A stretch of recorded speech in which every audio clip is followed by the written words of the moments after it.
I'm going to ask my wife, Julie, to join me on the platform. Would you give her a big round of applause? She's coming out to be a part of our conversation today.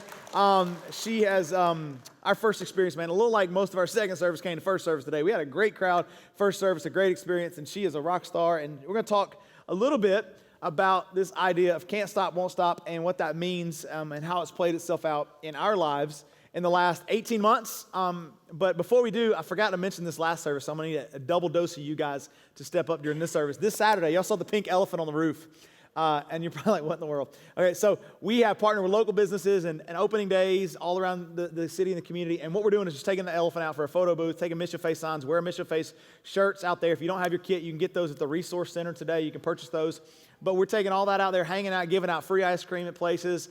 There's places like oil change places. We're going to give out free oil changes, all kinds of stuff just to love on our community in the next few weeks. But this Saturday, we're going to Warren Holder for opening day of our local football recreation department. So we need about 20 of you guys to sign up at the Connection Center when you leave today from 9 to 11 or 11 to 1. Just 2 hours time slots. We need about 20 people to come out there and just serve with us. And so we need second service to step up because I forgot to tell first service, just so you know.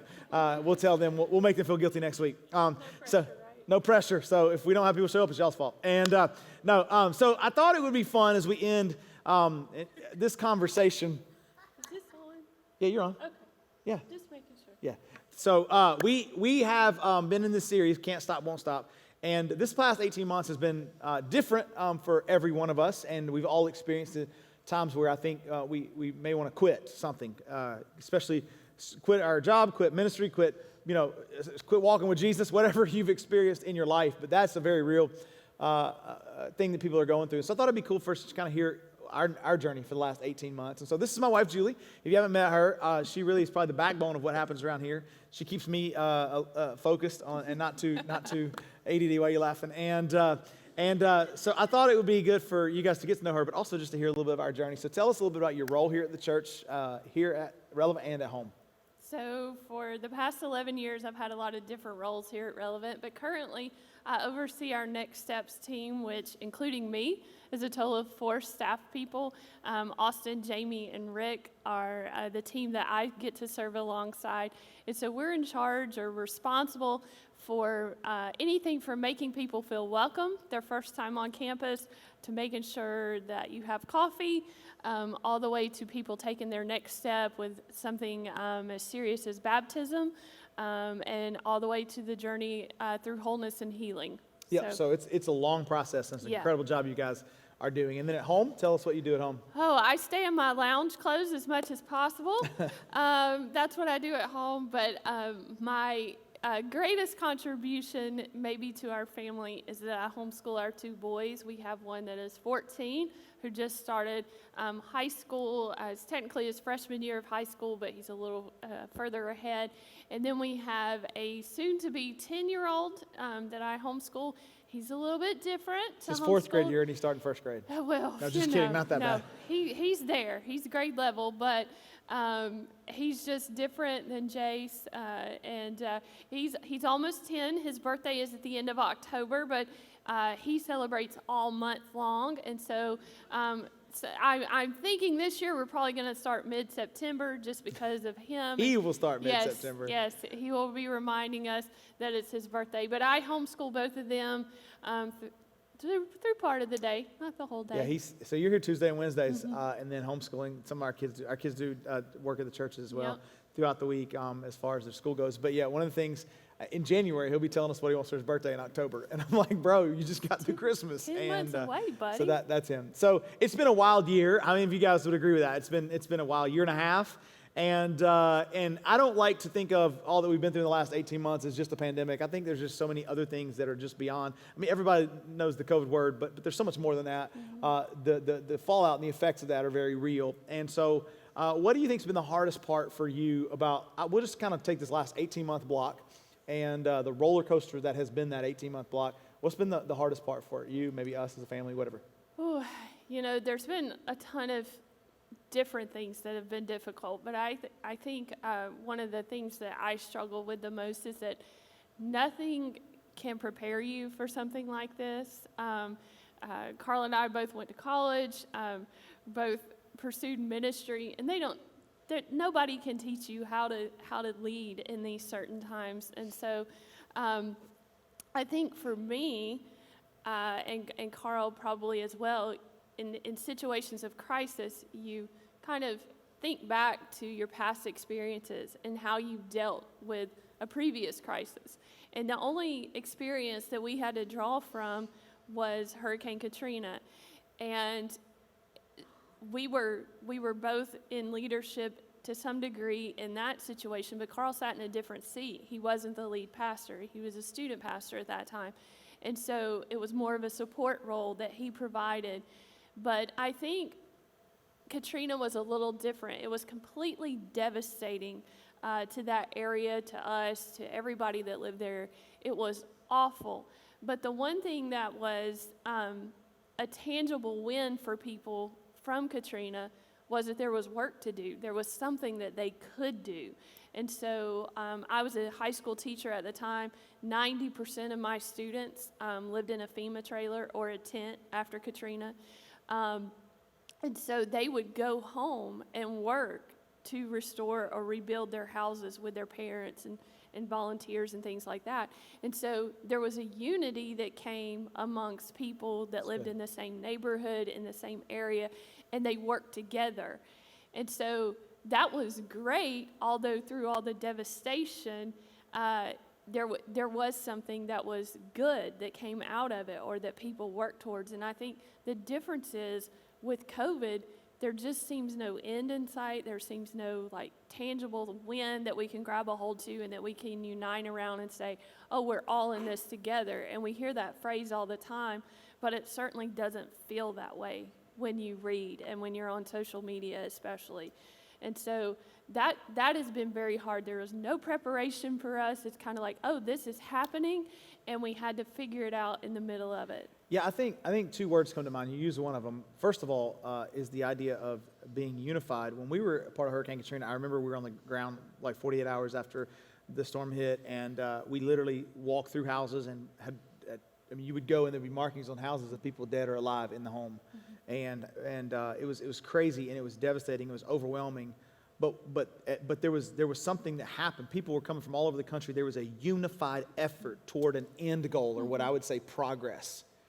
Here in this season, can I just be honest? We're more disunified than we've ever been, I think, in our nation's history. And I say as a nation, and even in our local community, even across the street from you, you can be so disunified, even in local churches. So there's no unity, and progress this week can be set back by lack of progress or a big turn next week. You understand what I mean? Absolutely. And I think the way I can think of it is, I remember after Hurricane Katrina, I didn't say this the first experience, was remember after Hurricane Katrina, we actually had to batten down the hatches 3 weeks later for another hurricane that was coming. And we were thinking, oh gosh, what are we going to do? I mean, that's what this, but it constantly feels like wave after wave after wave after wave. And no matter what progress you make, there seems to be oh, here comes something else. And now we're back in a season that feels very uncertain. And so I think the disunity that we feel is going to kill us if we're not careful. Absolutely. And so we talk about this all the time. We say leaders lead in moments of crisis, and as a pastor, there's a leadership role that I have as a pastor's wife and mother, and as part of our staff team here, there's a leadership role that you have, but it's not something you really wanted to do. Talk about that. No, I'm not a natural-born leader. I'm just not. I've had to learn leadership. I've had to read it. I've had to study people who are in leadership and figure out how to be a leader, because I'm just not. In my brain, I'm just not wired that way. And so Carl is a natural-born leader. And so in times of crisis, when leadership is needed, Carl is full force. He's ready to lead. And I kind of have a different perspective, especially with COVID. I was under the opinion, or I convinced myself, I don't know, that maybe this was going to be a short-term thing. And I laugh at that now because I'm like, oh my gosh, this is not short-term. But that was, I think, wishful thinking in my head that, oh, this won't last very long and we'll be done. And I didn't want to embrace the responsibility that came with leadership in a crisis in that moment. And so my default setting is to kind of retreat and just kind of pull the curtains to and close the blinds and pull the covers over your head and just think, oh, it's going to be okay. We'll just get through the next few weeks. We'll kind of stay in and abide by all the ordinances and do all that, and we'll be good. And but through all that, I really sensed that that was the wrong move. And so we both had to step into leadership, although, like I said, I wanted to pull the covers over my head and just think, oh, it's okay. But that goes along with the series that we're talking about. I think that's why we're having this conversation is there's a moment for all of us where we just want to say, nah, we're just going to quit for a while. We're just going to stop. We'll pick it. And what I'm trying to push our church to do, and I think we're trying to do and lead the way, is that we can't. There are people who need Jesus that are far from God, that are hurting, that are broken. Some in this room, some watching online. At the end of the day, man, we cannot stop because of temporary uncertainty. And even if it's permanent uncertainty here on this earth, it's still temporary in eternity. And so I think knowing that we're real people and that we have to battle these things, I'm hoping that maybe some of you would go, oh, so we are in this thing together. And so I know for me, during the season, I think the hardest part for me was, yes, I naturally step in and go, let's go, bring it on. And then you're like, oh, and I want to punch back at these things. But I think the hardest part, and this is where I feel as much like a failure as anything, is that no matter how hard we tried to care for people, I feel like it was just not good enough. Mm-hmm. And it wasn't for lack of like you said, there's no manual, do these 9 things, and everybody's cared for. You can't even go see people who are in the hospital. You can't even be there for people when they lose their loved ones. You can't even deliver meals if they have, you have to sit on the front porch because they got COVID. It's just weird stuff, And so, and then all of a sudden people don't tell you they're sick and you don't know, or something's going on. And so it did not matter. And I think, I look back and I go, what we had done different? I don't know, but it doesn't feel good enough. And we carry that weight, I think, all the time. And so, even still, when I look around and I know all the blessings that God's given us, man, I still think of people, I'm like, what can we do now to help people who we don't even know what's going on in their life. And so what have you learned? 18 months, up, down, want to quit, can't quit, got to keep going, can't stop, won't stop, that whole conversation. What have you learned? So the other day I read a quote, and Carl actually posted it a few days later in our thread amongst our staff. And I think this quote pretty much sums up how I felt for the last 21 years of being a pastor's wife, but didn't know how to say it, didn't know how to wrap my head around it. And it's so simple. It's by a guy named Kerry Newhoff. He does a leadership podcast. He writes a lot of books. I would highly encourage you to listen to his stuff, read his stuff. It's good stuff. But he posted a quote, and it just said, forget leading well, just be well.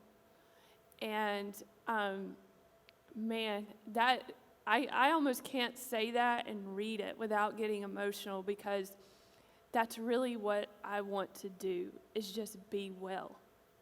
And that word well, it's a little 4-letter word that is so simple, but it's really a difficult process to be well and to stay well, even through all the ups and downs that come with life and all that. But I really feel like if we can just be well, if we can invest in our emotional and our mental health and spiritual health and be well, we will lead well, and we will be better people. But that is a weighted word for me. I posted that in our staff thread, and I said to our staff, I said, this is your leadership lesson for the next 10 years. I got nothing better. And the premise is that if you'll just be well, then you'll lead well. And so I feel like we made some shifts. I stepped back into some roles as a pastoral leader of our staff during that season, trying to make sure our staff was well. And doing our best to try to make sure our church is well and healthy. And people are leaving ministry faster than ever before because they're quitting. Because it's harder. Yeah. Divorces are happening among families, among staff, among not our families and staff here, not our staff here, but like in pastors. And suicide rates and mental depression among leaders are through the roof. And so I was trying to care for our team because I wanted to. And then we read that quote and it's like, that's exactly right. And so we've been beating this drum here for like 3, 4, 5, 6 weeks, 6 months. And everybody's like, he's preaching the same message with a different scripture every week. And it's like, be well, get well, do the hard things. That's all I've been talking about. Yeah. And so this is real true because people, generally speaking, aren't well right now. And here's the thing, and I'm going to ask you a question in a minute. I want you to unpack it about how you've gotten to this point. We'll say things like, how's your marriage? We don't say, we don't settle for, marriage is okay. It's good. Well, do you want it to be better? No, I'm okay. How are your kids doing in school? They're doing okay. Well, is okay good enough? No, I want them to do better, right? How good an athlete is your kid? Well, he's okay. Well, you want him to be the best? We'll say that. We don't, anything else in our life, we won't just settle for okay. But when we say, how are you doing? You're not well, then I'm okay. We'll settle for okay, and we won't settle for whole. We settle for okay, and we never become whole. We never become well. And so out of our dysfunction, we yield more dysfunction. And then it turns into this spiral, and before you know it, we're like, what's wrong with me? Why am I so overwhelmed and in over my head? So how can people do this? How did you, and this is, first service you talked about a 5 or 6 year journey you've been on through some realization of some things, and I think, generally speaking, we would say we were well. For 21 years of marriage now, we would say we are well. But there was some dysfunction that we had to address, both of us in different ways. But talk a little bit about the way you have, what you learned starting 5 or 6 years ago and how you've applied that to your life in this season. So about 5 or 6 years ago, I had an emotional breakdown, and it was in the midst of building our first building here on this campus, and I was just overwhelmed. I was in over my head. I felt unqualified. It was just a lot, and so I was really brought to this point where it was live or die for me, is what it felt like for me. And so thankfully, through a lot of help from outside sources and people surrounding me, I was able to get well. But that began my journey towards emotional health, which leads to spiritual health and spiritual maturity. And I started doing some really hard things, which was self-evaluating what was going on inside of me. And that's hard. It's not easy because all of your weaknesses, all of your vulnerabilities come to light, and they're exposed, or at least you feel like they're exposed. And it's stuff you've hidden and not acknowledged. It can be trauma, it can be sin, it can be a lot of things. And all of those things started to surface, and I either had to deal with them or bury them. And I think the natural tendency is to bury them. But I chose to deal with them, and I'm still dealing with some of those things now. And what I realized is when you start this journey of doing hard things, and this was something that Carl came to our staff and he said, I'm doing hard things this year in 2021, which in turn means the whole staff is doing hard things. Like, they know it, it's kind of a joke. But it's like, okay. And so for me, it was just another step of doing hard things. And what I realized in this journey is, when you start the process, you're not going to be well in 6 weeks and 6 months. And I don't even know if it's a 6-year process. But for me, I'm seeing it the further I get into it, the deeper I get into it. It is a constant journey that I feel like I'm on. I'm on the side of it now where I'm seeing the benefits and I'm able to really enjoy the process. But it's a constant realization that we need to do hard things and make hard choices. So I think, we say your next step is your best step. Mm-hmm. And I think as I've watched you grow in these seasons, because you are a processor, I just kind of see something and do it. And sometimes that's good and sometimes it's not good. But you process to make a decision. But to the processors in the room who are kind of sitting back saying, I'm not sure I'm ready to do that, you wouldn't be where you are today without taking the first step. And then God opens up another door and another door and another door. We want oftentimes God to show us the final door. And then we're like, okay, God, we're good. And it's like, no, there's like 19 doors you got to walk through. You actually call them walls. I want you to talk about that in a minute. But so I think the hard part in this season is there's a lot of trauma that's happened that people don't even realize. And so when we've talked about this as as I get older and as you stay young but there are definitely some things we've learned in the process about how trauma affects your blood, your hormones, your testosterone, all the different things of makeup for males and females and how that's different. And so I would say on a practical level, hear me. Especially if you're in your mid-30s and 40s and even older than that, there's some things get your testosterone checked, get your blood checked, get your hormones checked. Do the hard things to realize, that's why I'm up and down all the time. That's why I'm angry. That's why I'm tired all the time. There's some things that literally can give you a foundation to get mentally healthy. But you don't realize the effects of trauma on your internal state. Mm-hmm. So if I can just be candid with you, those are things that people don't talk about a lot. But you can do those things in ways and natural things to build your immunity, build your strength, build your blood type back, and get stronger to the point where you now can actually do the hard mental work. Mm-hmm. And so I think for you said, we talk about step after step after step. You call them walls, and it comes out of this book here. So talk to us a little bit about this, because you've been reading a lot, and you talk about reading to understand you, to understand the people around you. It's a different kind of, it's not that you've always kind of read, but this is a little different kind of reading. So talk to us a little bit about that book and what that has done for you. So this is probably my all-time favorite book. It's called Emotionally Healthy Spirituality. I've read it 2.5 times. The first time I read it, I only read half of it, so that's why I say 2.5 times. It made me mad, so I just put it down and wasn't ready to do it. I wasn't ready to do what this guy was asking me to do. And so I just completed it again in January. I think it'll be something that I'll do every January, is to read this book, because I just think it's that good and it's that deep, and it's I need the constant reminder. But the author talks about a wall that you will come to in your life, and it's a crisis, and it turns out it's really a crisis of faith, because you are brought to this point where you are going to either trust God with what's going on, or you're going to walk away. And I feel like one of the first walls that I hit in my adult life, or the major one, was back in 2015 when we were building the building over there. And so he talks about, he poses to the reader the question, what if God brought you to this wall himself? Like, what if he put you in this crisis?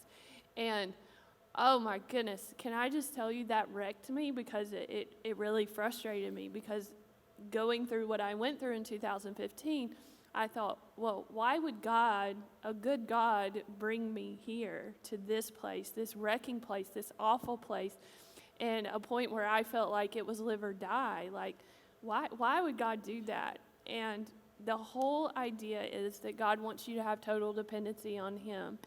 And I think it was when I realized that, I mean, that's something that's said in the church culture, and everybody knows it, and maybe people don't know it. I don't know. I had heard it, but I didn't know it, and I didn't know what it meant.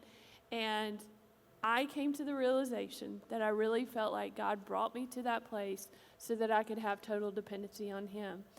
And then you read further in the book, and this is what makes you kind of want to throw the book across the floor or light it on fire, whatever, is that he tells you it's not just one wall, it's going to be a lot of walls that you come to. That's good. And that you have to decide, am I going to trust God or am I going to walk away? And I think COVID for a lot of people will be a wall, or the decisions that they make during COVID. I heard a counselor say people are making crazy decisions during COVID, and we're going to see the effects of that 3 to 5 years later.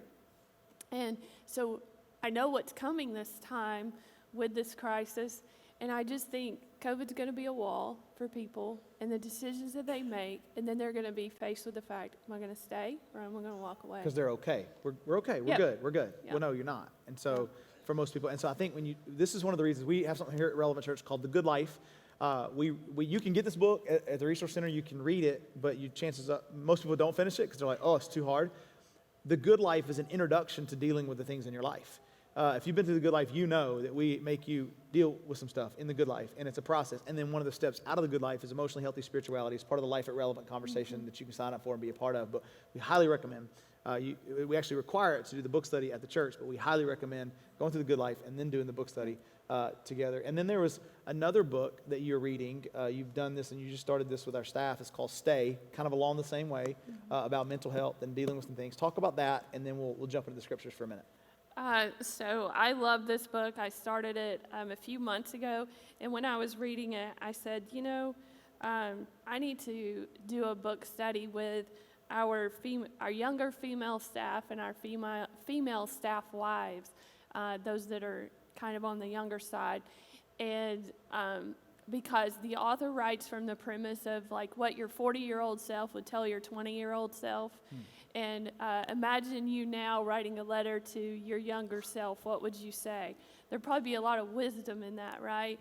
And so she writes from that premise, but she also talks about how many times when we feel something like a crisis or a negative emotion or trauma or something that we don't like, our natural tendency is to just suppress it or kick it down the road or just say, oh, I hope this gets better, or maybe say a little prayer to God and say, help me through this.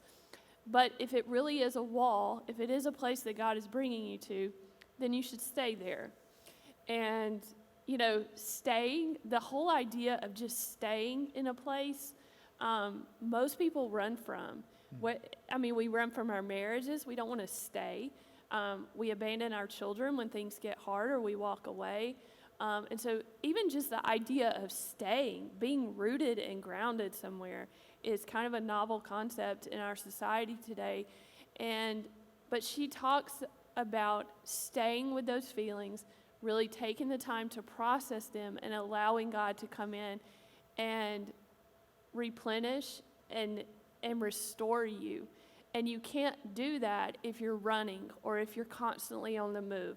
And so just the idea of stay, but she also references Psalm 23, and Carl will read that in just a minute, and you'll get the reference to that from what I'm going to read. But I love this part of the book. It says, Jesus is always on the move toward my wholeness.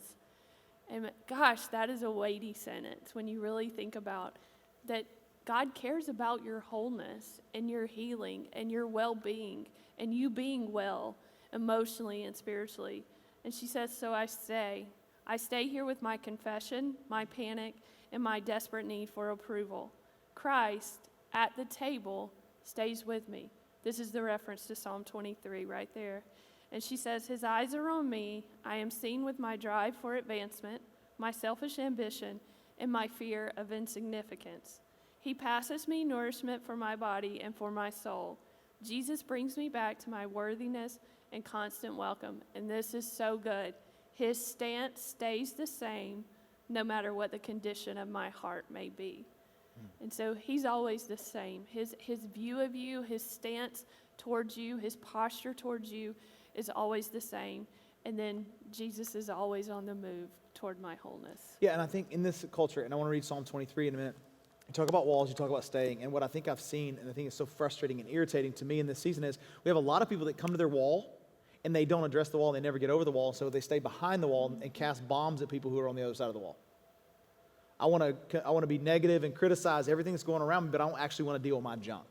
And I think all of us have junk to deal with. And so I love that reference to Psalm 23. Before, about 2 years ago, I did a series on Psalm 23, and then I brought part of that back during, I guess we call it quarantine, the ever so famous season called quarantine. I brought it back because I wanted you to understand, like, God is still with us in these moments. But I want to read it, and then I want to talk about that one statement you made. It says this, the Lord is my shepherd. This is King David, who was a shepherd boy before he became King David of the nation of Israel, writing this. He says, the Lord is my shepherd, I lack nothing. And so he had watched sheep, and he had taken care of sheep, and he writes from that perspective. He said, he makes me lie down in green pastures, meaning he makes me rest. He makes me recover. He makes me take care of myself. He leads me beside quiet waters. I disconnect from everything that's around me. Just think about how much this can play itself out in our lives today. He refreshes my soul. He guides me along the path of righteousness for his name's sake, or the right path for his name's sake. Even though I walk through the darkest valley, I will fear no evil. This is good because we're going to sing a song at the end that I think ties into this very well. For you are with me, your rod and your staff, they comfort me. That was, the rod and the staff was a weapon that the shepherd would use to comfort the sheep and take care of the sheep. And then he says this, and this is gold to me because it reminds me so much of our culture and what we need to do versus what we're actually doing. It says, you prepare a table before me in the presence of my enemies. Now hear me. She says, sometimes God will bring you to your wall, but Christ sits at the table with you. God prepares tables in the presence of your enemies. You have to deal with some things in your life because he wants your total dependency upon him. Now hear me. Then there's a period, and then there's this next sentence. It's the same verse. He says, you anoint my head with oil, and my cup overflows. What we often do is leave the table, don't want to deal with the table. We run from the things that actually deal with, that bother us, or it drives us crazy and we lose our minds. And so this little phrase, you anoint my head with oil, is so powerful because what would happen is a shepherd would use oil for three things for a sheep or a ram. In a situation where it was a season where rams were fighting, they would actually take the oil and rub it on the ram's horns so that when they would fight, they wouldn't lock together and lose their life because they couldn't get unlatched. So it would just slip off, and it would ultimately, even in their fighting against their enemies, would protect them. The second thing, though, is what I see our culture really being today is that sheep would have nasal flies. Now, we often think of sheep's enemies as being a lion, a tiger, and a bear, right? They would come in. But a bear would have, this is an enemy that you don't even see, but it drives, they would come in and they would bury themselves within the nasal cavity of a sheep and lay eggs, and they couldn't get rid of these flies. And so it would literally mentally drive the sheep crazy. So much so that the sheep would take his head and butt it up against hard surfaces until he had major brain damage or would cost him his life. Or sheep would run through thickets with their head down. Now, I want you to imagine, this is our culture. They would be going so crazy, they would just run through the thickets letting it hit them in the face. I get this, y'all ever seen the YouTube video of the screaming sheep? If you haven't, go YouTube it today and just watch it all day long. It'll make your day. Literally, I can see the sheep, us. This is us. This is what us. We're mentally insane right now because we can't get our minds right because of all this going on. We're just running through thickets. I can see it's just the screaming of this sheep losing his mind. But I feel like that's our culture. We have just lost it because we can't seem to get clarity. And the Bible says he anoints my head with oil, because what would happen is this oil would keep the flies away, first of all, and then suffocate the larvae or the flies that were already there to bring wholeness and healing, so this sheep could actually not lose its mind. You prepare a table before me in the presence of I'm just going to summarize here, my nasal flies. And you anoint my head with oil to protect me. Do you see how God is good? And the third one was, if a sheep had scabs, it would get infected with parasites, and they would put that oil in there to heal. So this is your brokenness that you bring to the table from past experiences. This is your dysfunction from your childhood. This is all the things that you have to deal with in this emotionally healthy journey. And then it says this, I love it. It says, my cup overflows, so I can find joy in the middle of my enemies. Surely your goodness and love, verse 6, will follow me all the days of my life, and I will dwell in the house of the Lord forever. You see why it's so important that we stay at the table. And so, you've had all these other readings you've been doing. We won't go into them, but you've been doing a Bible recap. I don't know if you want to talk about that briefly. This is great, y'all. This is brand new. Basically, there's a podcast you can listen to, but I bought the book just because I'm a highlighter and I like to write in the book and all. But if you are interested in studying the Bible a little bit deeper, or maybe if you've tried to read the Bible and you're like, I don't know what the heck this is talking about. I don't understand all these numbers. I don't understand all these sacrifices in the Old Testament, everything, because it is confusing. Let's just be honest. It's not the easiest thing to read and understand. I get it. And so this is wonderful because you basically read 3 chapters or so a day in your Bible, and then this lady has just given a short summary and a recap. I've learned so much from this that I didn't know about the Bible, or that was something that was confusing or hard to understand that you just skip over. She brings clarity to it. And so if you're looking for something to really get you involved in digging deeper in the Bible, this is it, or like a daily devotion. I can't recommend this enough. Cool. A few more things, and we'll tidy up. We got some things coming up, but there's a lot of things that are kind of overwhelming. Some things that make me sad right now. And so we've learned a lot about each other in this process. We'll skip that, the details of that, because you talked about I heard this, I said this, you heard that. Mm-hmm.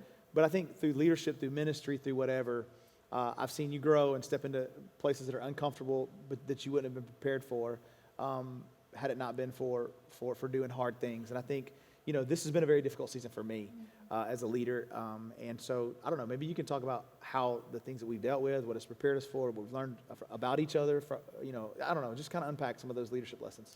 Like I said earlier, Carl's a natural-born leader. I knew that when I married him, and then through planting a church and all the stuff we've done in ministry, I've watched him lead. I think this season, though, particularly, has been the hardest on him as a leader because of the weight that it brought. There was a weight for us to be healthy. There was a weight to keep our children healthy. And we're talking mentally and physically here, right?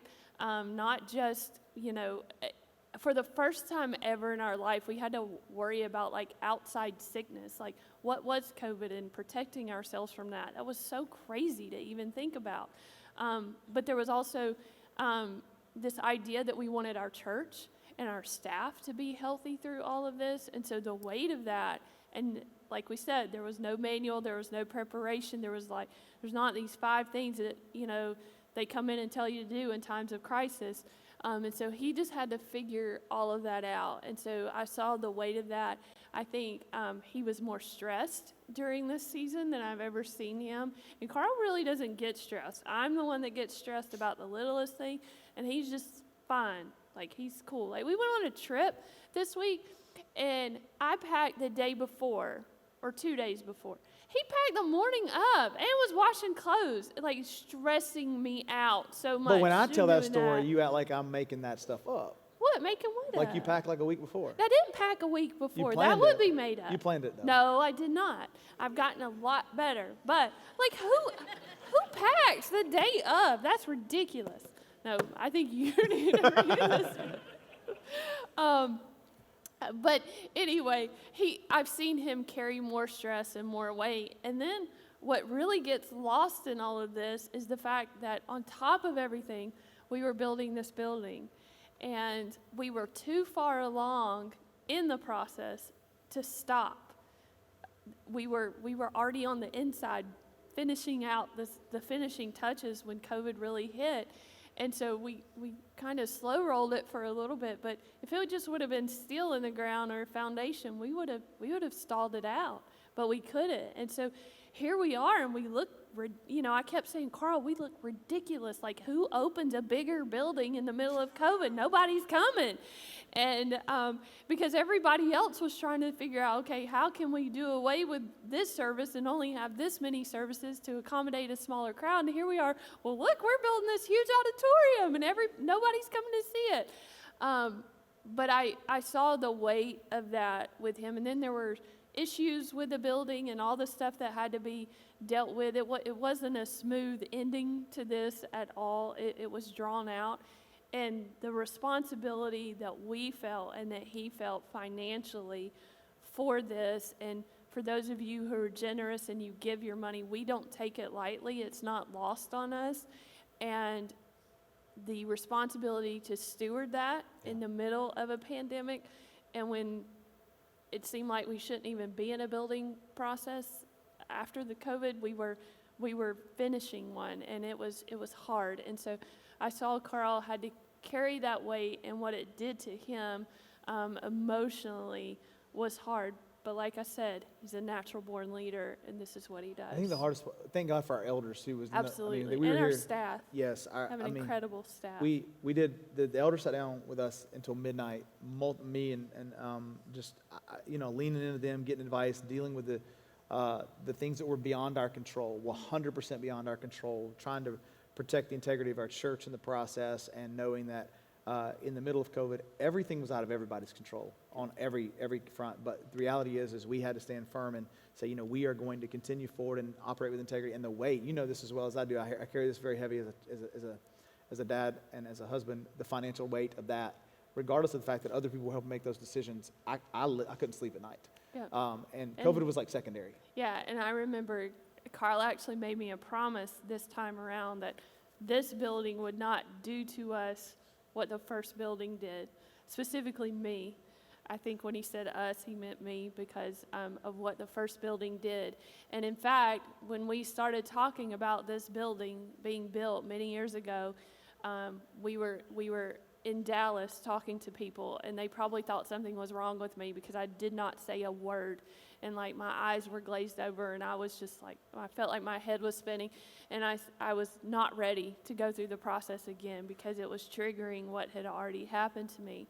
And Carl said, I promise you it won't be the same. We won't let it happen. And boy, it wasn't the same at all. It wasn't. But I think back now and think, he made that promise to me even before COVID hit, long before COVID was ever even known about.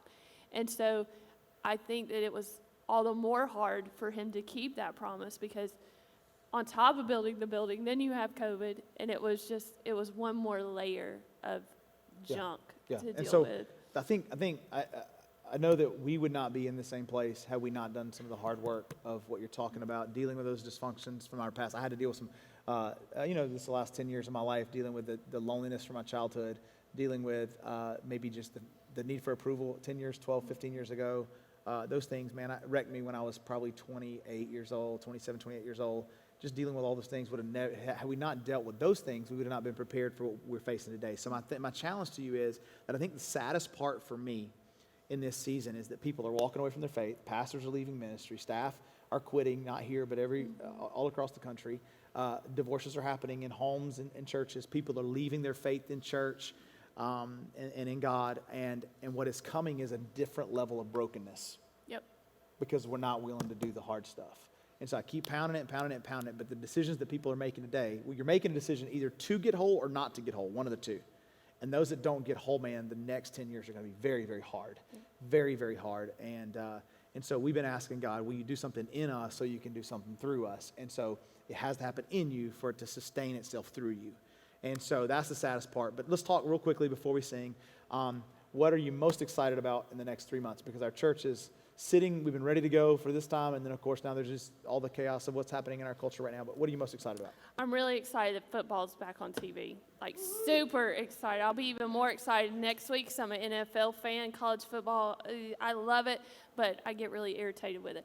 But as far as what's going on here at church. Yes, spiritually speaking, yes, honey. I'm super excited about football. I live in a house full of boys. I'm really excited about the Life at Relevant stuff that we have made available to you guys. I'm super proud of the team that has worked on that and made this happen.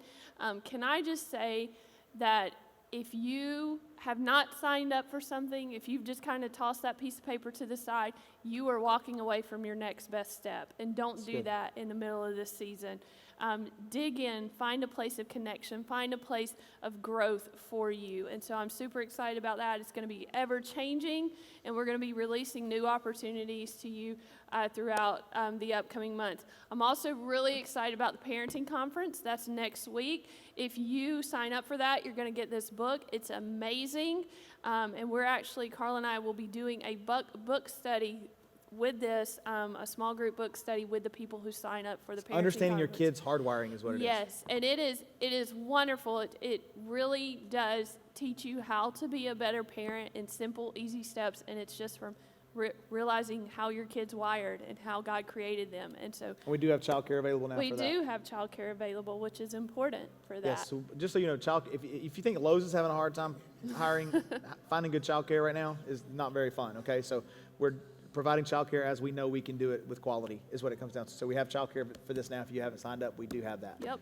I'm also excited. There's a men's night. I'm not excited about that. You excited about me leaving the house? Well, I'm excited for you males in the house. Y'all can have something to do. But on October 8th, there is a girls' night out. It's for ladies. And we're going to have a picnic on the lawn. You bring your picnic with your friends and sit out there and eat. And then we're going to play bunco afterwards inside. And so don't be intimidated by bunco if you've never played. It's really super easy. If you can roll dice and you can read numbers, you're good to go. Yeah, if you got too much experience rolling dice, we got some questions to ask you. Yeah, but so yeah, that's the ladies' night. You guys are excited about that. We put a men's night on social media, and nobody says anything. Put a ladies' night, you guys lose your mind. And we used to have something really incredible for the ladies called the Gathering, and it's just been a couple years since we've been able to do that and do it well. So this is a kind of stopgap measure that'll get ladies together and hang out. And there's two things. Don't forget next Saturday, man. Sign up for the Mission Faith stuff at the Connections wall. We need about 20 people.